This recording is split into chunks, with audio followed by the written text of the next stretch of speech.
In the heart of a small, forgotten town named Willowbrook, there sat a charming, old-fashioned candy shop known as Sweet Delights. Its bright red and white striped awning beckoned children from miles around, promising sugary treasures that could satisfy even the sweetest tooth. Yet, behind its saccharine exterior, something sinister lurked.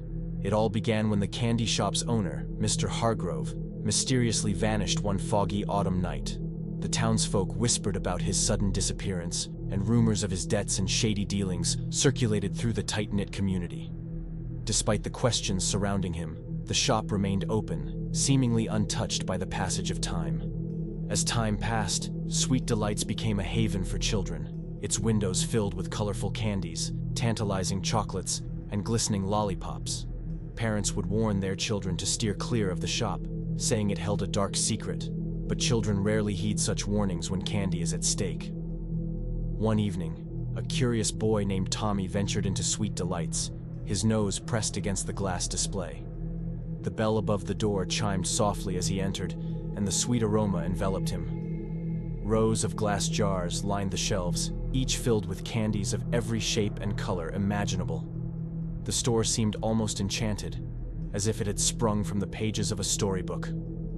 Tommy made his way to the counter, where a pale, elderly woman with faded blue eyes and bony fingers stood.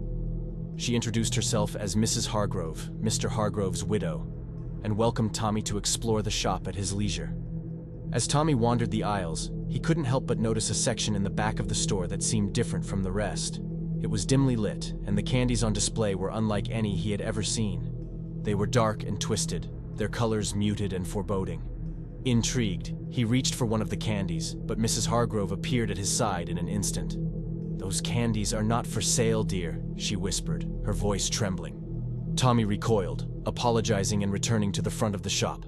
That night, as Tommy lay in bed, he couldn't shake the feeling that something was amiss at Sweet Delights. He had a vivid dream of Mr. Hargrove, his ghostly figure warning him to stay away from the candy shop. Tommy woke up in a cold sweat, his heart pounding. The following day, he decided to investigate the candy shop further. He returned to Sweet Delights, determined to uncover the truth. As he browsed the shelves, he noticed that Mrs. Hargrove's eyes never left him, her gaze fixed on his every move.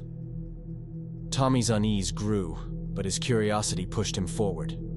He couldn't resist the allure of the forbidden candies in the back of the shop. When Mrs. Hargrove momentarily disappeared into the storage room, he seized the opportunity and pocketed a handful of the dark, twisted treats. That night, Tommy shared his discovery with his best friend, Emily. They sat on her bedroom floor, the candies spread out before them. The candies glistened eerily in the dim light, casting long, unsettling shadows. Curiosity piqued, they each took a bite. At first, the candy was sweet, almost heavenly. But as they chewed, a sinister taste emerged. It was as if darkness itself had coated their tongues. Emily's eyes widened with horror, and she tried to spit out the candy, but it clung to her teeth, refusing to release its grip. Tommy watched in terror as Emily's skin grew pale, her eyes vacant. She fell to the floor, unmoving. Panic surged through him as he realized the candy had stolen his friend's soul. Tommy raced back to Sweet Delights, confronting Mrs. Hargrove about the cursed candies. Her eyes filled with sorrow as she revealed the truth. Mr. Hargrove had made a deal with a malevolent entity to save the failing shop. In exchange for prosperity, they had to sacrifice innocent souls to the cursed candies. Desperate to save Emily, Tommy begged Mrs. Hargrove for a solution. She handed him a small vial of liquid and instructed him to give it to Emily, the only way to free her soul from the candy's grasp. Returning to Emily's side, Tommy forced the liquid into her mouth. She gasped, her color returning, and she coughed up the cursed candy, which writhed and dissolved into inky darkness.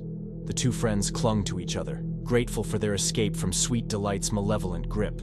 Tommy and Emily vowed never to speak of the candy shop again, for they knew that some secrets were best left buried in the shadows, never to be uncovered. As for Sweet Delights, it remained open, its cheerful exterior concealing the horrors that lurked within, waiting for the next unsuspecting soul to stumble upon its dark secret.